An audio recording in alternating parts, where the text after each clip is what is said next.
Con esto en mente, busquen allí en su Biblia la primera carta de Pablo a los Corintios. Vamos a continuar con el estudio de esta carta, primera carta del apóstol Pablo a los Corintios.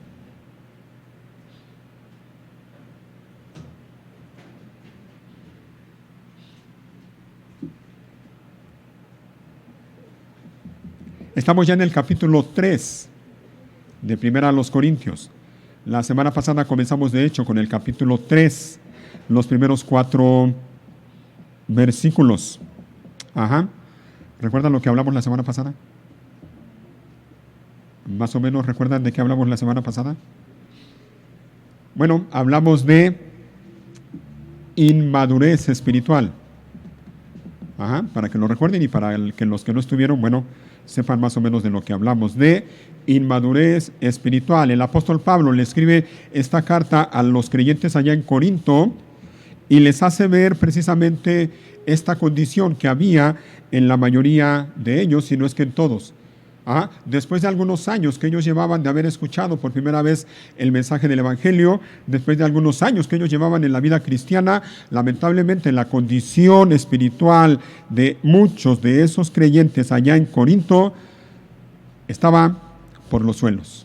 Espiritualmente hablando, estaban en pañales, eran bebés espirituales. Y esto nos recuerda una cosa, y creo que ya lo hemos comentado anteriormente. Una persona puede estar en la vida cristiana, una persona puede estar dentro de una iglesia semana tras semana, mes tras mes, año tras año, sin crecer, sin madurar. Lamentablemente es la condición de muchas personas que se conforman con estar en la iglesia, en una iglesia cristiana, haciendo lo que se supone que hacen los cristianos cada domingo, pero no crecen, no maduran. Y como no crecen y no maduran, bueno, su vida es similar a la que leemos de los creyentes de Corinto.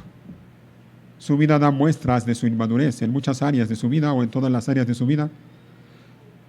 Y en su vida hay envidias, por ejemplo, como en los creyentes de Corinto. En su vida hay peleas, contiendas, en su vida hay divisiones, todo esto a consecuencia de su inmadurez espiritual. Porque después de tanto tiempo, como dice el autor a los Hebreos en su carta, en el capítulo 5, después de tanto tiempo ya deberían haber crecido, ya deberían haber madurado, ya deberían estar enseñando a otros, pero no. Todavía tienen necesidad, dice la carta a los Hebreos, tienen necesidad de que se les dé leche, espiritualmente hablando, porque no son capaces de digerir alimento sólido. Y yo te ruego que sigas meditando en estas cosas. ¿Cómo estás en tu vida espiritual? ¿Estás creciendo? ¿Estás madurando en tu vida espiritual después de tanto tiempo que llevas en la vida cristiana? Si reconoces que no estás creciendo, tienes que reconocer y aceptar también que algo no está bien en tu vida. No es normal, así como no es normal que un bebé no crezca, así como no es normal que un bebé no tenga apetito, lo mismo es en la vida cristiana. No es normal que un creyente no crezca y no madure y no tenga apetito por la palabra de Dios. No es normal, algo no está bien. Si tú reconoces que esa es tu condición, pídele a Dios: Señor, perdóname. En primer lugar, perdóname. Y en segundo lugar, muéstrame y ayúdame para identificar qué es lo que tengo que cambiar en mi vida para que entonces yo pueda ir creciendo, ir madurando en la medida en que tú obras en mí por medio de tu palabra y de tu Santo Espíritu, y entonces mi vida pueda llevar mucho fruto para tu gloria.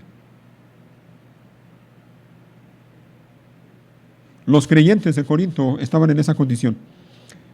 Eran espiritualmente inmaduros, ya lo vimos. Allí entre ellos, en la iglesia en Corinto, había envidias, había peleas, había divisiones, todo esto a causa de su inmadurez. Y a causa de su inmadurez se estaban comportando como si no fueran cristianos. Como el apóstol Pablo les dice, estaban portándose, estaban actuando como la gente del mundo, no como lo que se supone que eran, como cristianos, como hijos de Dios. ¿Mm? Vamos a recordar esos primeros 4 versículos ahí en el capítulo 3. Primeros 4 versículos. Capítulo 3 del 1 al 4. Amados hermanos, cuando estuve con ustedes no pude hablarles como lo haría con personas espirituales. Tuve que hablarles como si pertenecieran a este mundo o como si fueran niños en Cristo. Tuve que alimentarlos con leche, no con alimento sólido, porque no estaban preparados para algo más sustancioso y aún no están preparados. Ese es el punto. Aún no están. 3, porque todavía están bajo el control de su naturaleza pecaminosa. Tienen celos unos de otros y se pelean entre sí. ¿Acaso eso no demuestra que los controla su naturaleza pecaminosa? ¿No viven como la gente del mundo? Cuando uno de ustedes dice, yo soy seguidor de Pablo, y otro dice, yo sigo a Apolos, ¿no actúan igual que la gente del mundo? Ahí está entonces la condición de la iglesia en Corinto hace 2000 años. Lo que quiero que veamos el día de hoy es la contraparte. Si la semana pasada hablamos de inmadurez espiritual, ahora vamos a hablar de madurez espiritual. Y creo que los versículos que vienen por delante, a partir del versículo 5 y hasta el versículo 9 más o menos, bueno, de hecho más, pero no nos va a alcanzar el tiempo, entonces mi propósito es que veamos hoy de los versículos 5 al 9. Vamos a ver ahí algunas cosas y en particular 2 cosas, 2 marcas o 2 características de un cristiano maduro. Hay más, obviamente, pero basándonos en estos versículos vamos a ver 2 características de un cristiano maduro. ¿Cómo es un cristiano maduro? ¿Cómo se supone que debe ser un cristiano maduro? ¿Cómo es una iglesia madura? Porque también creo que vale la pena hacernos esa pregunta. ¿Cómo se supone que es, cómo luce, cómo se ve en la práctica una iglesia madura, espiritualmente hablando? ¿Qué implica la madurez espiritual? Y quiero que veamos entonces algunas cosas y, como les decía, son básicamente dos cosas que quiero que veamos en el tiempo que nos queda. Y la primera de ellas, vamos entrando ya de lleno porque quiero aprovechar el tiempo al máximo. Una de las marcas que caracterizan a un cristiano maduro, a un cristiano verdadero y maduro, es lo que vemos, o la vemos ahí en el versículo 5. Déjenme leerlo. Dice el apóstol Pablo, después de todo, ¿quién es Apolos? ¿Quién es Pablo? Nosotros solo somos siervos de Dios mediante los cuales ustedes creyeron la buena noticia. Cada uno de nosotros hizo el trabajo que el Señor nos encargó. Vamos a detenernos ahí un momento y vamos a ir viendo allí poco a poco. Lo primero que quiero que veamos, y repito, una de las marcas que caracteriza a un creyente maduro es la humildad. Yo sé que de esto hablamos frecuentemente, pero creo que no está por demás que hablemos un poquito más acerca de esta característica de los cristianos maduros espiritualmente. La humildad, hermanos, la humildad es una marca clara, es una marca visible de la madurez espiritual. Mira el contexto de lo que estamos viendo. ¿Te diste cuenta de lo que estamos viendo? No nada más ahorita, sino desde que comenzamos a ver la carta. El problema allá en Corinto, en la iglesia de Corinto, es que se habían producido divisiones en la iglesia. Se habían dividido los creyentes de Corinto en diferentes grupos. Un grupo simpatizaba y apoyaba a Pablo, otro simpatizaba y apoyaba a Apolos, otro simpatizaba y apoyaba a Pedro, y otros más decían, bueno, nosotros con ninguno de ellos, nosotros somos de Cristo. Pablo se enteró de esta situación. Se dio cuenta de lo que estaba pasando allá en la iglesia en Corinto. Se dio cuenta de lo que en realidad estaba ocurriendo. Y lo que estaba ocurriendo era esto: los creyentes de Corinto en aquel entonces le estaban dando más importancia de la debida a los líderes de la iglesia. Esa era la situación. Le estaban dando más importancia de la debida a sus líderes, a Pablo, a Apolos o a Pedro. En pocas palabras, los estaban sobreestimando. Y ese, hermanos, es un problema que ha habido a lo largo de la historia en muchas iglesias, y al día de hoy no es la excepción. Al día de hoy hay muchas iglesias que están cometiendo el mismo error con sus líderes. El error de darle más importancia a sus líderes de la que deben darle. Muchos creyentes y muchas iglesias, lamentablemente, no lo hacen, obviamente literalmente, pero de alguna manera ponen a sus líderes algo así como en un nicho alto, en una posición alta. Los tienen sobreestimados. Y como si los tuvieran allí en un lugar alto, como cualquier ídolo. Y algunos, aunque no hablen de idolatría, de alguna manera los idolatran. Y eso es lo que estaba pasando en la iglesia en Corinto. Los creyentes le estaban dando más importancia de la debida a sus líderes espirituales. Los estaban sobreestimando. Cuando Pablo se dio cuenta de esto, entonces es que, inspirado por el Espíritu Santo, escribe esta carta, y entre otras cosas, Pablo se encarga de hacerles ver a esos creyentes cuál es la situación. Ellos estaban cometiendo un error. Y Pablo, con la humildad que solo Dios puede dar por medio del Espíritu Santo, les dice en el versículo 5, después de todo, ¿quién es Apolos? ¿Quién es Pablo? ¿Te fijas? Yo no sé si tú lo ves, pero yo puedo ver en Pablo esto de lo que estoy hablando: humildad. Humildad, y humildad sincera, humildad genuina. No una falsa humildad de la que muchas veces nosotros hacemos uso, o muchas personas hacen uso, cuando dicen, no, es que yo no soy nadie, yo no soy nada. No es esa humildad barata y falsa, no. La humildad del apóstol Pablo era una humildad sincera, genuina.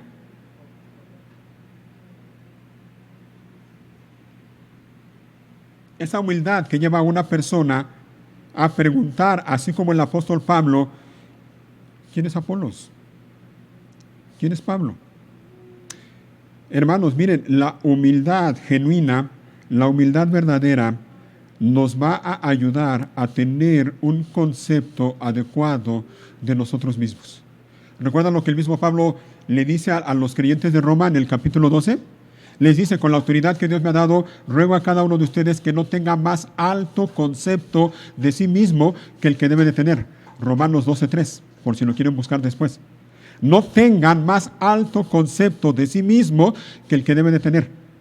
La humildad nos ayuda entonces a tener un concepto adecuado de nosotros mismos.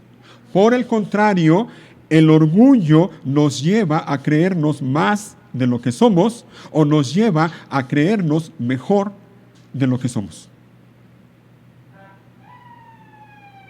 Es el orgullo el que muchas veces, y esto lo vemos frecuentemente alrededor de nosotros, es el orgullo el que muchas veces lleva a muchas personas a pensar y a decir o actuar de esta manera. Y seguramente ustedes van a reconocer frases como esta: pues, ¿qué no sabes con quién estás hablando? ¿No sabes quién soy yo? Es el orgullo el que lleva a personas a decir, a pensar y a decir frases como esta: pero se va a enterar de quién soy yo. Se va a enterar. Por el contrario, la humildad nos lleva a pensar y a decir, así como el apóstol Pablo: ¿y quién soy yo? ¿Quién soy yo? En el sentido como lo dice, por ejemplo, el Salmo número 8, ¿recuerdan? Cuando dice ahí el salmista, cuando miro el cielo de noche y veo la obra de tus dedos, la luna y las estrellas que pusiste en su lugar, me pregunto, ¿qué son los simples mortales para que pienses en ellos, los seres humanos para que de ellos te ocupes? Eso es humildad, hermano. Eso es humildad. La humildad nos lleva entonces a tener un concepto adecuado de nosotros mismos. La humildad nos lleva a pensar de nosotros mismos de esta manera, que nosotros somos simples mortales. Que de ninguna manera somos superiores ni mejores a nadie a nuestro alrededor.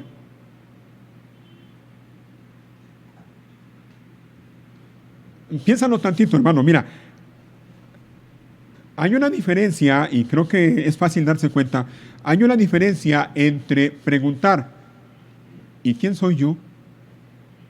O preguntar, ¿no sabes quién soy yo? Hay una diferencia. Y es una diferencia grande. La primera refleja una actitud humilde. La segunda refleja una actitud altiva, orgullosa, arrogante, altanera.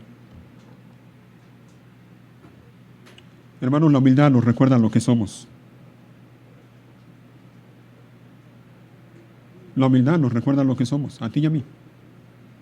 Y por el bien tuyo, yo te ruego, con la ayuda de Dios, con la gracia de Dios, cultiva la humildad en tu vida, en tu corazón, en tu mente, cada día de tu vida. Cultiva la humildad. Y la vas a cultivar únicamente en la práctica, practicándola. No vas a poder cultivar la humildad en tu corazón y en tu mente si no la practicas. Y obviamente no lo vas a poder hacer sin la ayuda de Dios, sin la gracia de Dios. Pero la humildad nos recuerda lo que somos. Y eso ocurrió con el apóstol Pablo, nuevamente, versículo 5. Porque dice, después de todo, ¿quién es Apolos? ¿Quién es Pablo? Oigan, nosotros solo somos siervos de Dios, mediante los cuales ustedes creyeron la buena noticia. ¿Te fijas? Es que, repito, la humildad nos recuerda y nos ayuda a tener los pies bien plantados en la tierra y no olvidar lo que somos. Somos siervos de Dios. El apóstol Pablo estaba bien seguro de eso, estaba bien convencido de eso. Mira, por ejemplo, lo que dice él mismo aquí en el capítulo 4. Capítulo 4, y el apóstol Pablo continúa con el mismo tema, versículo 1. Así que a Apolos y a mí, considérenos como ¿qué? Y ya no nada más dice siervos, sino añade ahí esa palabra simples. Como simples siervos de Cristo.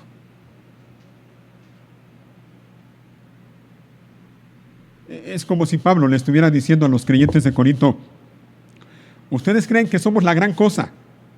Ustedes creen que somos muy importantes, pero la realidad es que lo único que somos es que somos simples siervos de Cristo. Somos siervos de Cristo. La humildad nos lleva a recordar eso constantemente. Una persona no va a poder reconocer que es un simple siervo de Dios si antes de eso no practica y no cultiva la humildad en su corazón y en su mente. Si no hay humildad en su corazón, de ninguna manera va a estar dispuesto a reconocer que es siervo de Dios. De ninguna manera va a estar dispuesto a colocarse en una posición de siervo por debajo, óyelo bien, por debajo de los demás. Ni lo va a entender, ni lo va a querer hacer. El apóstol Pablo, entonces, movido por el Espíritu Santo, con la humildad de un cristiano maduro, él dice, ¿Quiénes somos nosotros?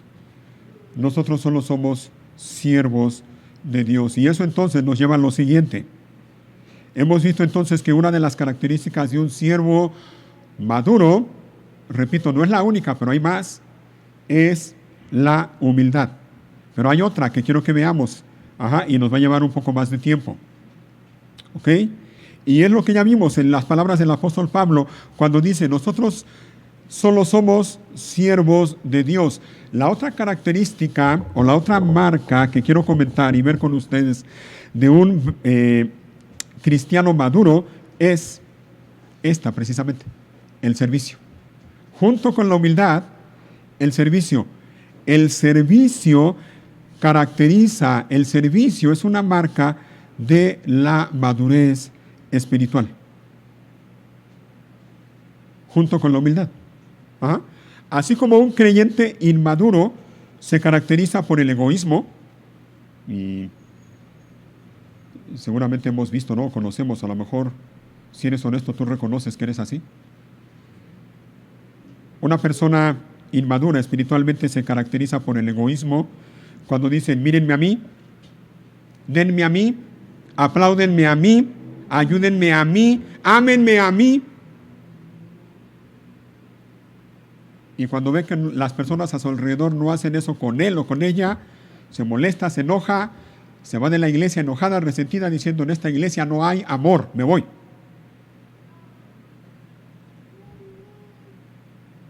Inmadurez. Bueno, lo contrario de eso es el servicio. Servicio cristiano. El creyente maduro se caracteriza, entre otras cosas, por su servicio a Dios, porque sirve a Dios y lo hace en la medida en que sirve a otras personas a su alrededor, ya sea en la iglesia, o sea en su familia, o sea en su comunidad, pero esa persona está convencida de una cosa: ella va a servir a Dios en la medida en que sirve a otras personas. Esa es una marca de un cristiano maduro espiritualmente hablando. Ahora, hablando del servicio, el servicio cristiano implica algunas cosas y quiero que las veamos. Y de hecho, esto nos va a llevar todo el tiempo o la mayor parte del tiempo que nos queda. Recuerden, estamos hablando de el servicio cristiano como una marca de madurez espiritual.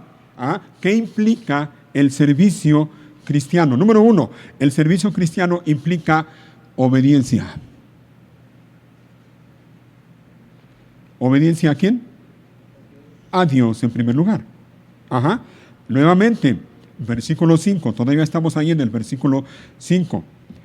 Vamos a leer desde que Pablo dice, nosotros solo somos siervos de Dios mediante los cuales ustedes creyeron la buena noticia. Cada uno de nosotros, aquí viene, cada uno de nosotros hizo el trabajo que el Señor nos encargó. ¿Te fijas? Obediencia. Y Pablo está hablando de él y de Apolos. En este capítulo 3 y el capítulo 4, si ustedes lo leen con atención, es fácil darse cuenta que Pablo está hablando de él mismo y de Apolos. Entonces él dice, nosotros somos siervos de Dios y nosotros solo hemos hecho o estamos haciendo el trabajo que el Señor nos encargó. ¿Qué significa eso en una palabra? Obediencia. Dios les encargó un trabajo y ellos lo hicieron. Ellos obedecieron. Así que el servicio a Dios implica obediencia. Ahora mira, repito, Pablo está hablando aquí en estos versículos de él y de Apolos, pero yo quiero dirigirme a ustedes, a ti que estás aquí sentado el día de hoy. Si tú no quieres servir, si tú pones pretextos, si tú pones excusas para no servir a Dios, lo único que estás haciendo, y te lo tengo que decir tal cual, es que estás desobedeciendo a Dios. Estás rebelándote a Dios. Porque Dios derramó su gracia sobre ti, Dios te perdonó, Dios te ha salvado, no únicamente para que tú vivas tu vida como a ti mejor te parezca. Dios ha tenido misericordia de ti, Dios ha derramado su gracia sobre ti y ha perdonado todos tus pecados y te ha regalado el don de la salvación, pero lo ha hecho para que tú vivas para Él, para su gloria, para su servicio. Porque somos, dice la Biblia en Efesios capítulo 2, la semana pasada recordábamos este versículo, somos hechura de Dios, creados en Cristo Jesús para buenas obras, oigan, las cuales, es decir, esas buenas obras, Dios las preparó de antemano para que nosotros anduviéramos en ellas. Aparte de eso, dice la Biblia también ahí en Efesios, que Dios ha dado a cada uno de nosotros por lo menos un don, una capacidad especial para que nosotros le sirvamos a Él y para que nosotros seamos de edificación a las personas a nuestro alrededor. Si tú has nacido de nuevo, si tú eres cristiano, Dios te ha dado a ti por lo menos un don, una capacidad dada por el Espíritu Santo para que tú le sirvas a Él y para que seas de bendición a la vida de otras personas. Y la pregunta es, ¿qué estás haciendo? ¿Qué estás haciendo con lo que Dios te ha dado? Si no estás haciendo nada, y peor aún, si pasan los años y tú estás esperando no sé qué, poniendo excusa tras excusa, diciendo luego, después, es que ahora tengo esta situación, es que esto, es que lo otro. Lo único que está pasando es que estás desobedeciendo a Dios. Y mira lo ingratos que somos, ¿eh? Y a veces hasta los cínicos que somos delante de Dios. Porque mientras no queremos obedecerle, al mismo tiempo le rogamos, Señor, bendíceme. Señor, bendice mi familia. Señor, bendice mi vida. Señor, bendice mi trabajo.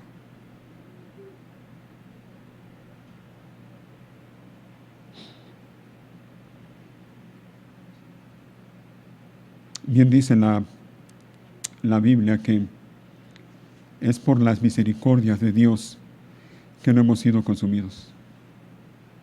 Es por su misericordia. Ay, hermanos, si no fuera por eso, ¿quién sabe qué sería de nosotros?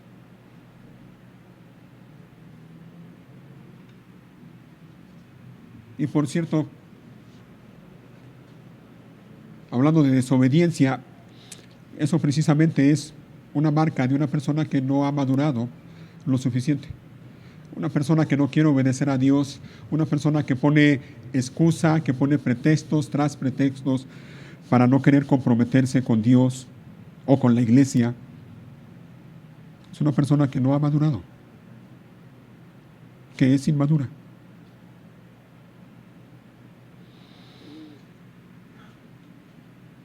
Aquí mismo en el versículo 5 vemos algo más, otra marca o algo más que implica el servicio a Dios, el servicio cristiano.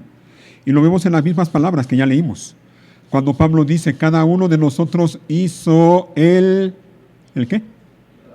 El trabajo que el Señor nos encargó. Óyelo bien, el servicio cristiano implica eso precisamente, trabajo.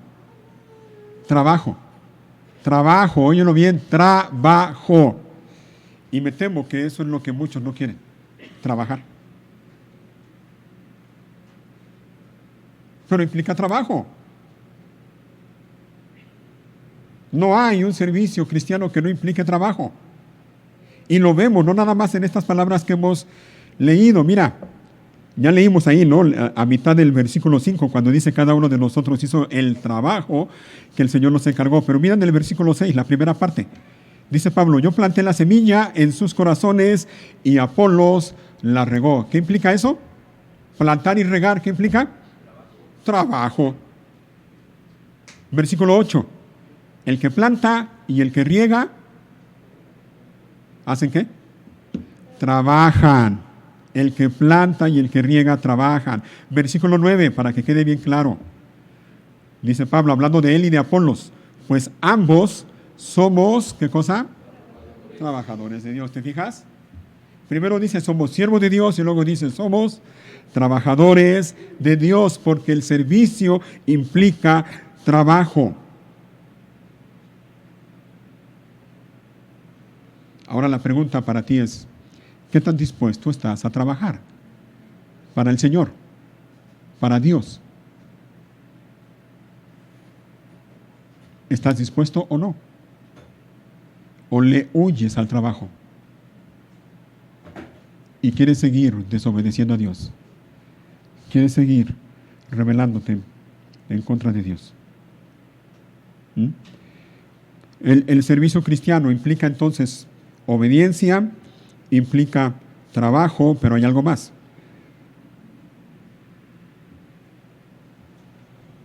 Nuevamente, en el versículo 5, a mitad del versículo 5, esa frase que ya hemos leído, cuando dice, cada uno de nosotros hizo el trabajo que el Señor nos encargó. El servicio cristiano, óyelo bien, implica una carga. Repito, el servicio cristiano implica una carga, pero no en el sentido negativo, por favor no me malinterpretes, sino en sentido positivo. Una carga, pero en sentido positivo. Es sentir el peso, es sentir la carga, es sentir la responsabilidad de hacer lo que Dios nos llama a hacer. Es obedecer a Dios haciendo o llevando a cabo el encargo que Él nos ha encargado, valga la redundancia. Otra vez, mira, capítulo 4, versículo 1. 4:1. Así que a Apolos y a mí, considéranos como simples siervos de Cristo, y vean que dice enseguida, a quienes se nos encargó la tarea de explicar los misterios de Dios. El servicio cristiano implica una carga. Y repito, con eso me refiero a un peso.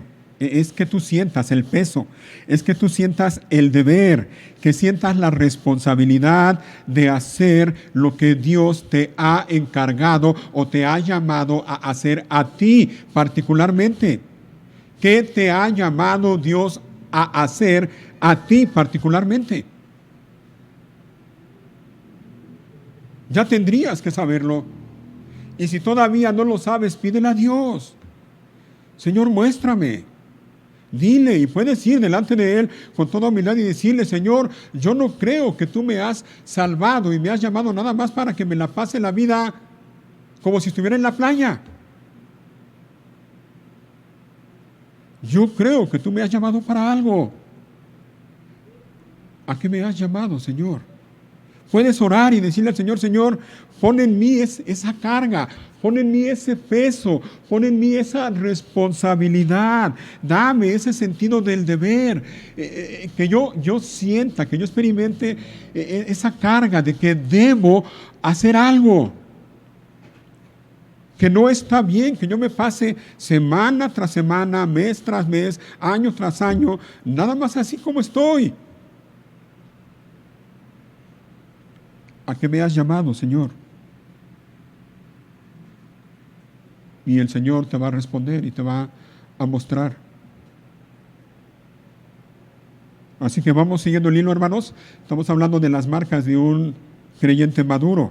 Una de las marcas es humildad, la otra marca es servicio, y estamos hablando de que el servicio cristiano implica obediencia a Dios, el servicio cristiano implica trabajo, el servicio cristiano implica una carga, es decir, el peso del deber, de la responsabilidad. Y hay algo más. El servicio cristiano implica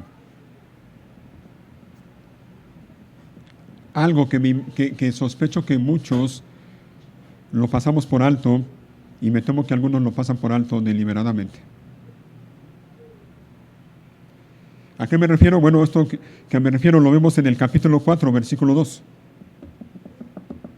Bien claro, hermanos, más claro ni el agua. 4:2. Ahora bien, alguien que recibe el cargo de administrador debe ser fiel. El servicio cristiano implica fidelidad. Fidelidad a Dios y fidelidad a las personas a tu alrededor. Y en este caso, hermanos, el servicio cristiano implica fidelidad a la iglesia con la cual se supone que estás comprometido.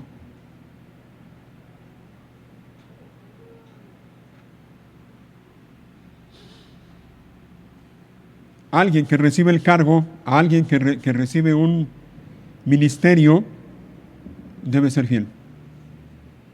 Tiene que ser fiel. Tiene que hacer su ministerio, tiene que llevar a cabo su ministerio, tiene que hacer lo que se le ha encargado, pero tiene que hacerlo con fidelidad, con todo lo que eso implica. Con todo lo que eso implica, ser fiel. Una vez escuché una definición de fidelidad y se me quedó grabada, eso fue ya hace muchos años, pero creo que tiene razón esa definición. Y esa definición dice básicamente esto: fidelidad significa, simplemente o dicho de manera simple, el que siempre está. El que siempre está. Entre otras cosas, obviamente. Ajá. Aquel con el que sabes que puedes contar siempre. Siempre. Eso es parte de la fidelidad. ¿Ah? Y obviamente, hermanos, la fidelidad implica ya otras cosas como la responsabilidad, implica otras cosas como la puntualidad, implica otras cosas como hacer las cosas de la mejor manera que puedas hacerlo, porque no lo estás haciendo para nadie más, sino para el Señor.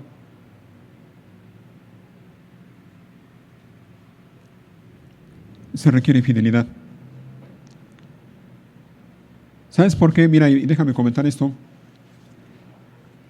¿Sabes por qué en el liderazgo de la iglesia, de esta iglesia, el grupo de líderes de esta iglesia, nos hemos detenido últimamente y pareciera, aunque en parte es así,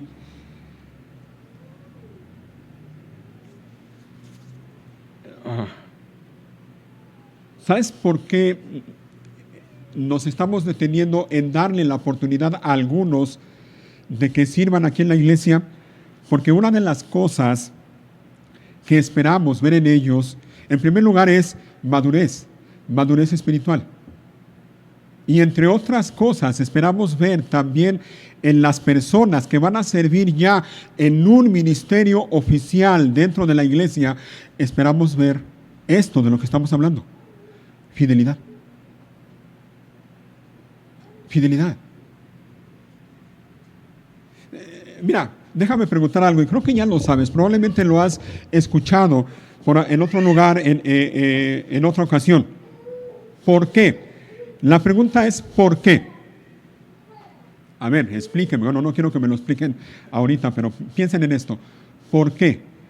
¿Por qué si para otras cosas ponemos mucho empeño, mucho entusiasmo, para las cosas de Dios y las cosas de la iglesia, no? ¿Por qué si para otras cosas hacemos hasta lo imposible, por ejemplo en el trabajo, para no faltar ni un solo día, para llegar temprano? ¿Por qué? ¿Por qué aquí no hacemos lo mismo?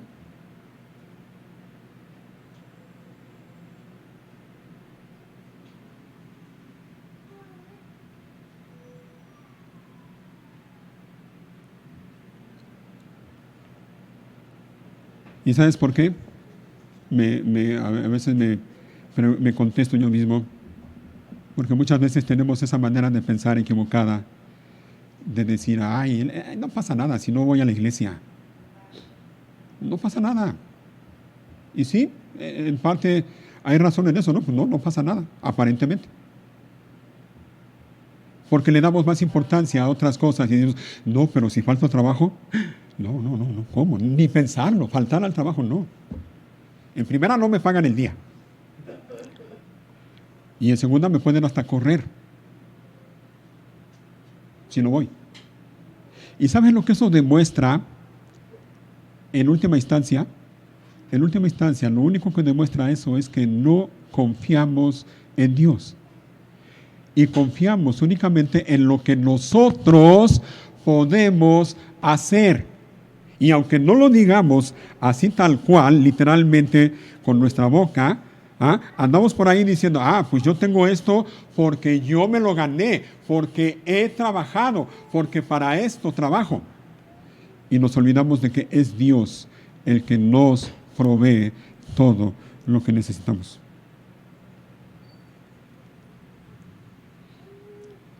¿Por qué para otras cosas mostramos interés, mostramos entusiasmo, mostramos fidelidad? Y para las cosas de Dios, no. De hecho, me temo y a veces veo actitudes de desprecio, de menosprecio para las cosas de Dios. Y obviamente, hermanos, eso no está bien. Yo le ruego a Dios que, mira, yo no sé si te pasó lo mismo, pero el pasaje que leímos hace un rato en el segundo libro de las Crónicas, con el ejemplo de Josías, cuando hallaron el libro de la ley de Dios y Josías lo escuchó, cuando lo leyeron, dice que él rasgó su ropa. Él se llenó de temor y de preocupación, y lo primero que atinó a decir es: vayan al templo y díganle a los sacerdotes que oren por mí y a ver qué vamos a hacer, porque estamos pecando. ¿Y sabes cuál era el pecado? Y Josías lo reconoce. Él dice: no estamos haciendo lo que debemos hacer.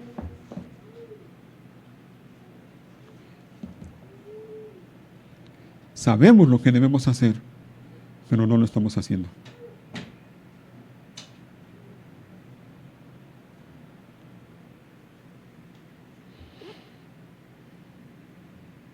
Que el Señor nos conceda una actitud como esa, una actitud de humildad con la que podamos reconocer sinceramente que no estamos haciendo lo que debemos hacer. Que nos conceda arrepentimiento y que nos ayude para hacer lo que tenemos que hacer y vivir cada día sirviéndole como Él manda que le sirvamos.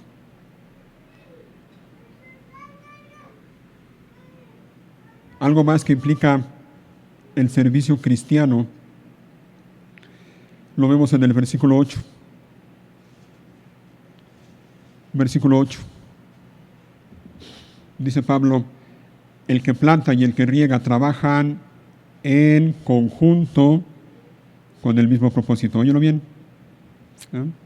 El servicio cristiano implica trabajar en conjunto con otras personas o con otros hermanos con el mismo propósito.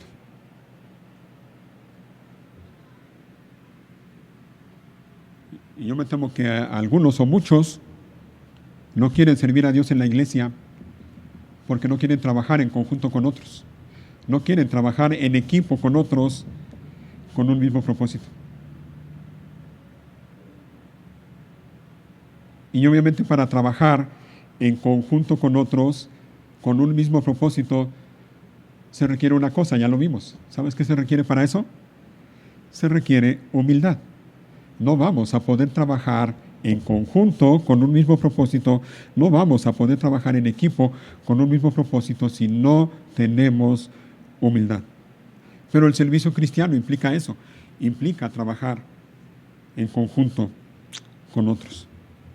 Algo más, el servicio cristiano implica también algo, y esto creo que es lo más importante, no por el hecho de que lo menciono al último, no es importante, de hecho creo que es lo más importante.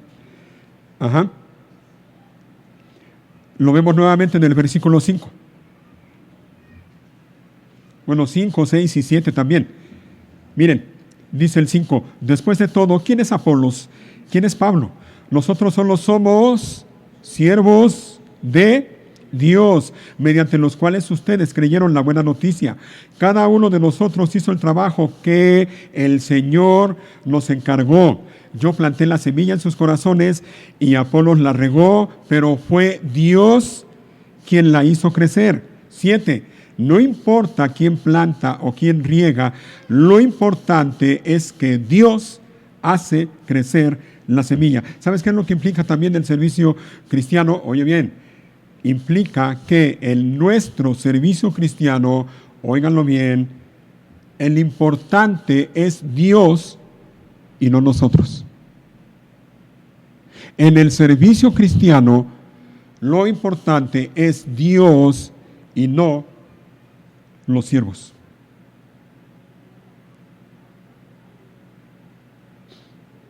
Dice el versículo 7 al final, lo importante es que Dios hace crecer la semilla.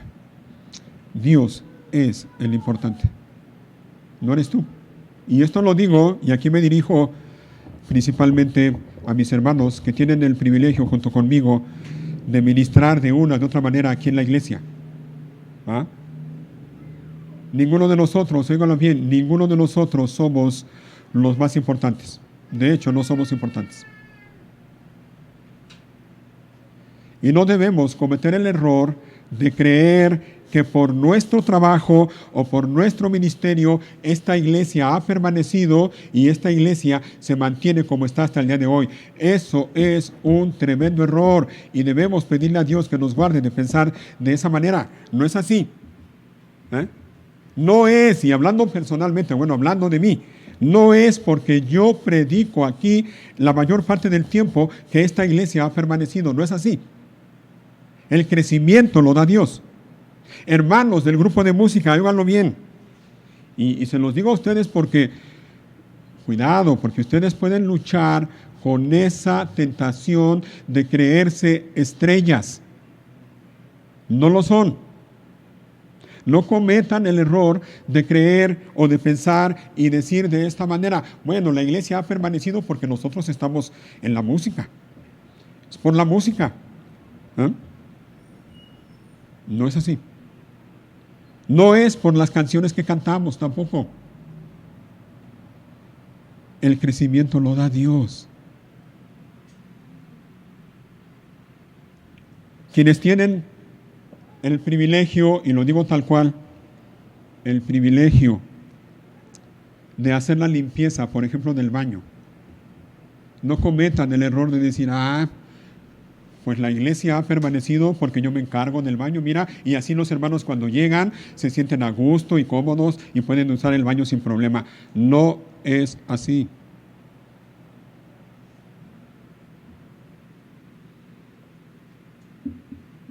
Los que le enseñan a los niños, no cometan el error de pensar, bueno, la iglesia ha permanecido porque yo soy maestra de los niños y yo le enseño a los niños y los niños van aprendiendo por lo bien que yo les enseño. No es así. En el servicio cristiano nosotros no somos importantes.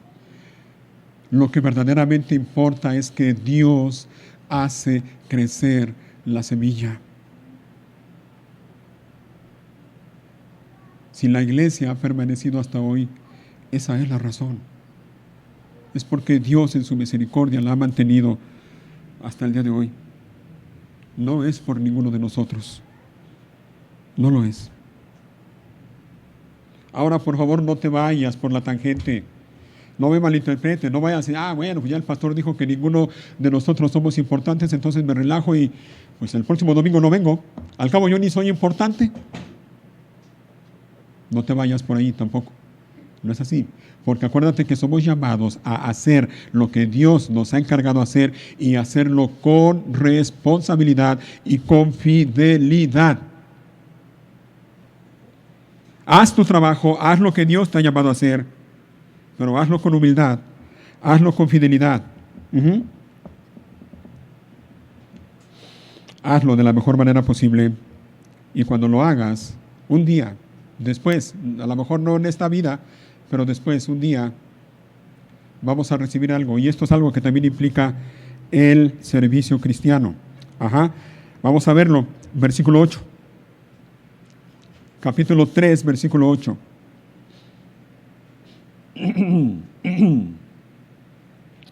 La segunda parte del versículo 8, cuando Pablo dice, y cada uno será, ¿qué cosa? Recompensado, y oigan lo que dice enseguida, por su propio trabajo. ¿Qué dice? Su propio arduo trabajo. El servicio cristiano implica también recompensa. Habrá una recompensa, pero la recompensa es para los que trabajen arduamente. Pero la recompensa será de acuerdo a lo que hayas hecho. No se trata nada más de hacer, sino se trata de cómo lo haces. Y de eso vamos a hablar la próxima semana, si el Señor lo permite.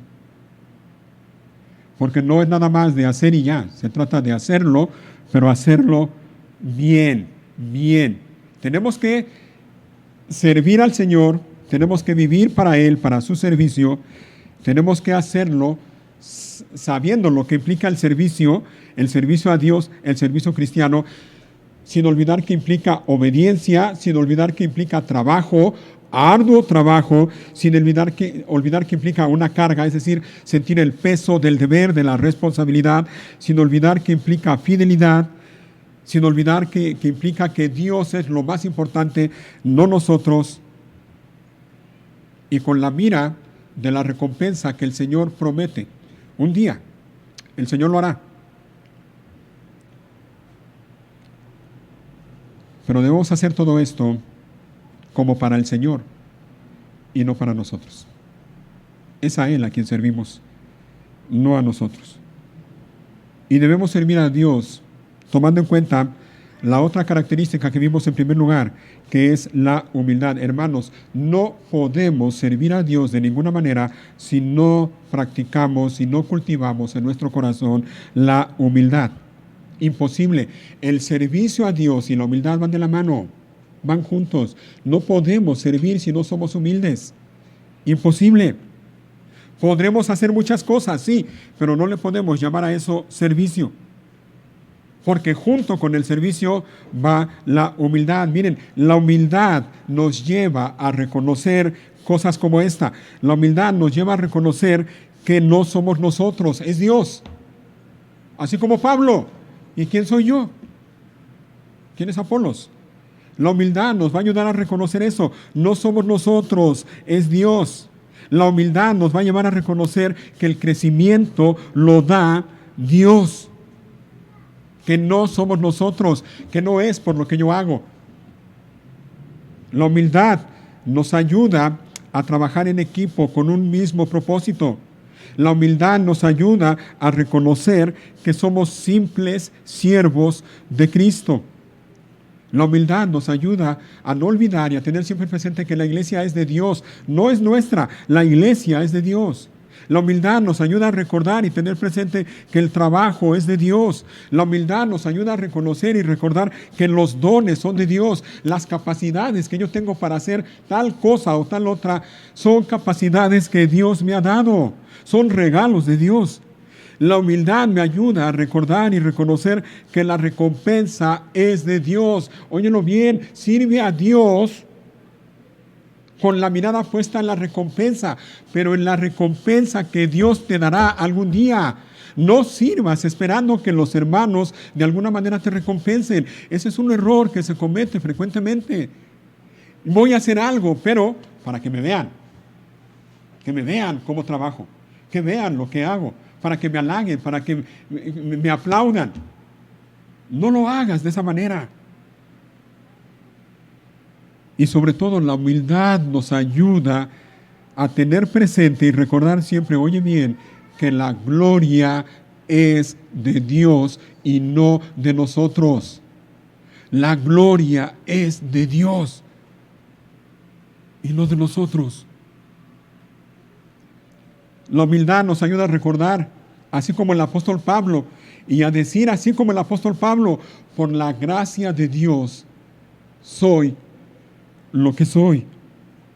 La humildad nos ayuda a recordar y a vivir cada día con cosas como esta en mente. No a nosotros, oh Señor, no a nosotros, sino a tu nombre le corresponde toda la gloria por tu amor inagotable y tu fidelidad. La humildad, óyelo bien, la humildad nos ayuda a no olvidar que Dios, Él y solo Él, óyelo bien, Él y solo Él es indispensable. Óyelo bien, tú que estás aquí, tú no eres indispensable. Hermanos que tienen la bendición de ministrar aquí en la iglesia, óyelo bien, tú no eres indispensable. Yo no soy indispensable. El único indispensable es Dios y solo Él. Y mira, digo esto porque a veces, aunque no lo digamos con nuestra boca, a veces lo pensamos así. Y a veces hacemos las cosas y las hacemos de mala gana y estamos, sí, ahí preparando las cosas, poniendo el equipo de audio, pero por dentro estamos molestos y diciendo, ¿qué sería esta iglesia si yo no estuviera? Pero un día me van a colmar la paciencia y me voy a ir y a ver qué hacen sin mí. ¿Sabes qué va a pasar el día que tú te vayas o el día que yo me vaya? La iglesia va a continuar por la gracia de Dios. Porque ni tú ni yo somos indispensables. El único indispensable, y de hecho Él y solo Él tiene el derecho de decirlo, es Dios. Él solo puede decir, separados de mí, nada podéis hacer. Él es indispensable. Nosotros no. Y mira lo que son las cosas. Él, el Señor de la iglesia, el que es indispensable,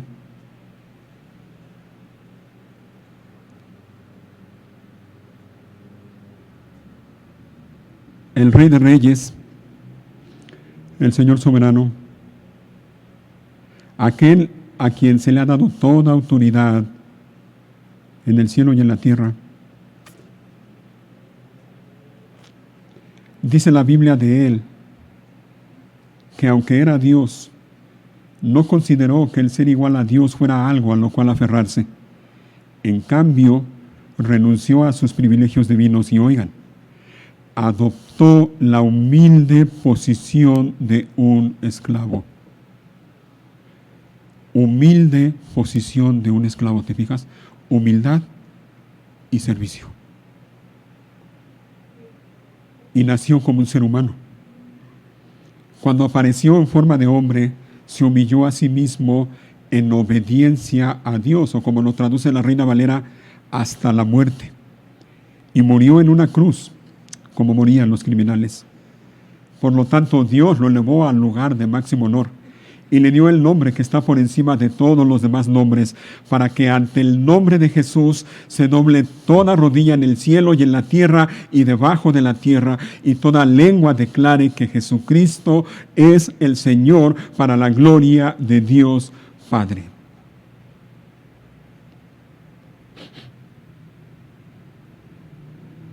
Él, el soberano y todopoderoso, el Verbo encarnado, el único Dios vivo y verdadero, Él adoptó la humilde posición de un esclavo.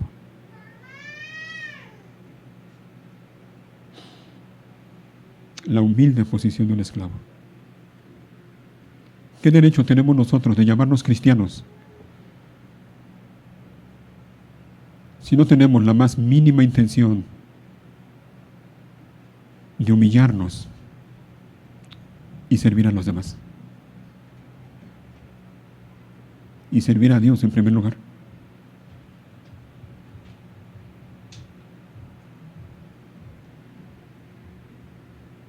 A veces nosotros andamos con la misma actitud con la que andaban en tiempos de Jesús dos de sus discípulos. Uno de ellos se llamaba Juan y otro de ellos se llamaba Santiago o Jacobo. Y yo creo que esto era de familia, porque dice el Evangelio que en una ocasión la mamá de ellos, de estos dos, Santiago y Juan, fue delante de Jesús con una petición. Una petición, cualquier cosa. Se presenta con Jesús, Jesús le pregunta, ¿qué quieres que se te ofrece? La mamá de estos dos hermanitos le dice, quiero un favor, una petición. A ver, dime. Ordena que en tu reino mis dos hijitos, Santiago y Juan, se sienten a tu lado. Uno a tu derecha y otro a tu izquierda.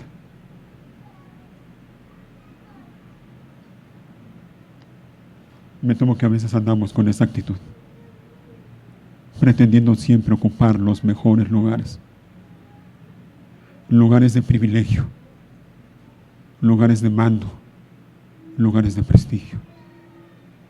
Y nos olvidamos a quién servimos, a aquel que adoptó la humilde posición de un esclavo.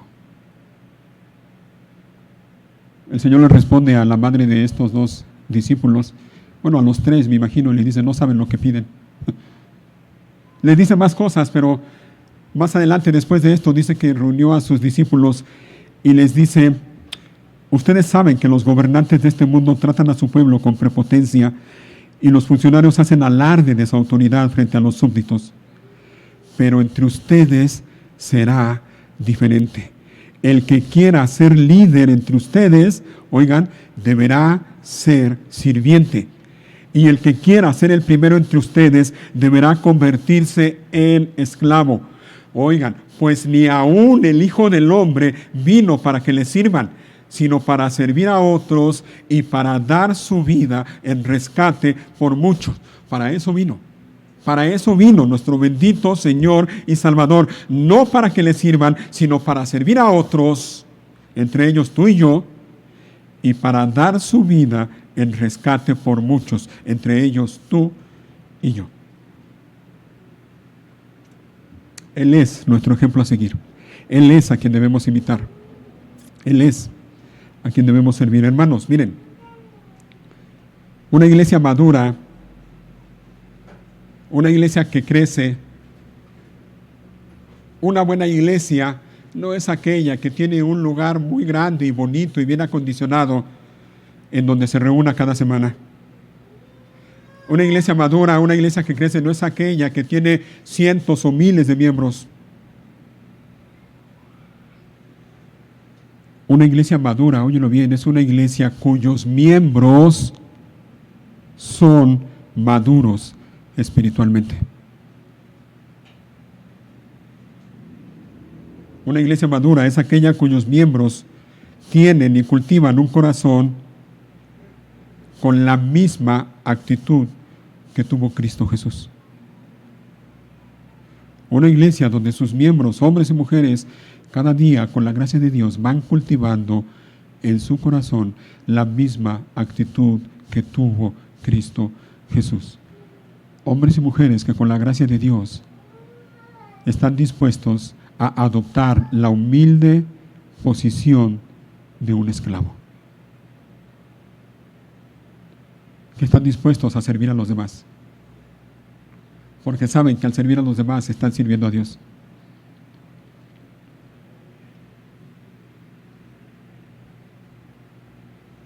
Hermanos, a eso nos llamó el Señor. Si no estamos haciendo eso, estamos haciendo cualquier otra cosa, pero no estamos viviendo para la gloria de Dios. Mira en lo que debemos estar ocupados, tú y yo, que nos llamamos cristianos. Y ya estamos terminando con esto. Busca la primera carta a los tesalonicenses. Tesalonicenses, y ya terminamos prácticamente con eso. Primera a los tesalonicenses.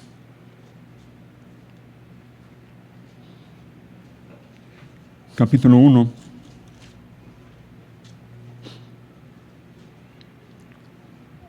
El apóstol Pablo está hablando a los creyentes allá de Tesalónica. Los está elogiando por la fe que ellos tenían. Resulta que la fe de ellos se dio a conocer en muchos otros lugares. Y Pablo escuchó hablar de ellos, es decir, de los creyentes de Tesalónica, por medio de otras personas. Y les dice en el capítulo 1, versículo 9, le dice a los tesalonicenses, pues no dejan de hablar de la maravillosa bienvenida que ustedes nos dieron y de cómo se apartaron de los ídolos para servir al Dios vivo y verdadero. Oigan, mira lo que dice. No dejan de hablar, es decir, la gente alrededor de ustedes no deja de hablar de la maravillosa bienvenida que ustedes nos dieron, pero lo que quiero resaltar es lo siguiente, y de cómo se apartaron de los ídolos para servir al Dios vivo y verdadero. 10. También comentan cómo ustedes esperan con ansias la venida desde el cielo del Hijo de Dios, Jesús, a quien Dios levantó de los muertos. Él es quien nos rescató de los horrores del juicio venidero. Mira, dos cosas en las que todo verdadero creyente ha de estar ocupado cada día de su vida. Número 1, sirviendo al Dios vivo y verdadero. Y número 2, esperar de los cielos a Jesús, el Hijo de Dios, el que resucitó de los muertos. Mientras esperas, y espero que lo estés haciendo, mientras esperas con ansias la venida de nuestro Señor y Salvador, Cristo Jesús, aquí viene la exhortación, sirve a Dios. Sirve a Dios. En la medida en que esperas el regreso de nuestro Señor Jesucristo, y viene, Él viene. En la medida en que esperas su venida, sirve a Dios. Sírvele. Sírvele como lo hemos visto el día de hoy. Sírvele. Ya deja de pasar el tiempo de brazos cruzados. Haz algo. Enmienda lo que tienes que enmendar, deja lo que tienes que dejar de hacer, haz lo que tienes que hacer y sirve a Dios. Sirve a Dios mientras vivas. Sirve a Dios mientras esperas la venida de Cristo. Sirve a Dios. No sabemos cuándo va a venir. Hasta que Cristo venga o hasta que mueras. Sírvelo hasta la muerte. Sírvelo con fidelidad. Sírvelo sin olvidar que el servicio cristiano implica un arduo trabajo. Y después de haber servido a Dios, pídele a Dios que te ayude a tener en tu corazón y en tu mente estas palabras. Siervos inútiles somos, porque lo que debimos haber hecho, hicimos. De eso se trata. De eso se trata. Sirve a Dios. Y sírvelo con esa actitud. Con la misma actitud que dice el Señor Jesús. De decir, solo soy un siervo inútil. O si esa palabra se te hace muy fea, bueno, como lo traduce la Nueva Traducción Viviente. Siervos indignos. ¿Por qué? Porque solo hicimos lo que debimos haber hecho. ¿Qué de mérito tiene eso? Nada. Si solo haces lo que debiste de haber hecho, ¿qué mérito tienes? Nada. A veces como padres que somos, los que tenemos hijos, a veces recompensamos a nuestros hijos, ¿no? Sobre todo cuando hacen cosas buenas. Y en ocasiones nuestros hijos hacen lo que tienen que hacer, el quehacer, no sé, su cama, su cuarto, los trastes, el patio, el piso, limpiarlo, barrerlo. Y a veces esperan que los recompensemos y que les demos algo, ¿no? Y a veces, yo no recuerdo si a mis hijos se los dije, pero lo pensé muchas veces y de hecho lo sigo pensando de esta manera. O sea que hiciste lo que tenías que hacer y te tengo que recompensar por lo que hiciste. Y la respuesta es no. Ahora saben cómo es nuestro Padre Celestial, lleno de amor y misericordia,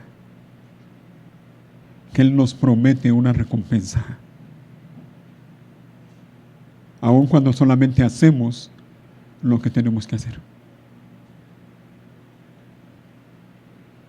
Sírvele. Sírvele. Sírvele mientras esperas el regreso de nuestro Señor Jesucristo o hasta que te mueras.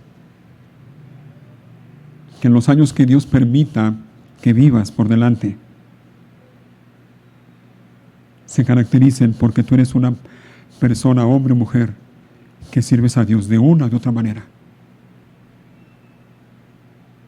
De acuerdo también a tus capacidades físicas, porque entiendo que conforme uno va creciendo ya el cuerpo ya no responde igual.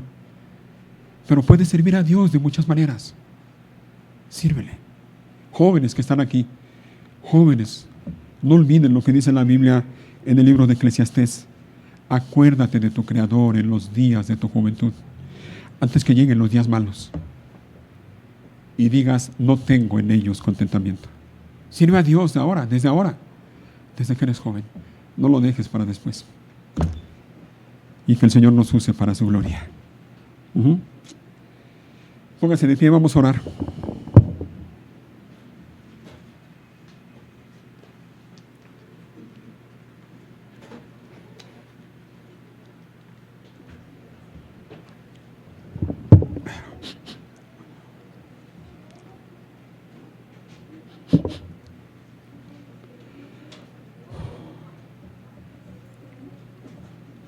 Bien, ahí en su lugar, por favor, inclinen la cabeza, cierren los ojos y vamos a orar.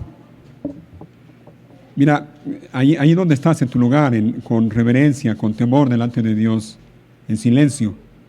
Yo voy a orar en voz alta, pero allí en tu lugar, tú ora. Allí, en silencio. Si tú reconoces que tienes que pedirle perdón a Dios, porque no has crecido, porque no has madurado como debes de hacerlo, si tú reconoces que hasta ahora, con el paso de los años, has puesto pretexto tras pretexto y no has querido servir a Dios, no has querido rendirte a Dios, pídele perdón. Dile, Padre, perdóname. Ten misericordia porque no estoy haciendo lo que debo de hacer. Y al mismo tiempo dile, Señor, ayúdame. Pon tú en mí el querer como el hacer para que yo pueda entonces a partir de ahora vivir sirviéndote, vivir de acuerdo a tu voluntad, vivir para tu gloria. Oremos entonces. Padre, gracias te damos por tu palabra.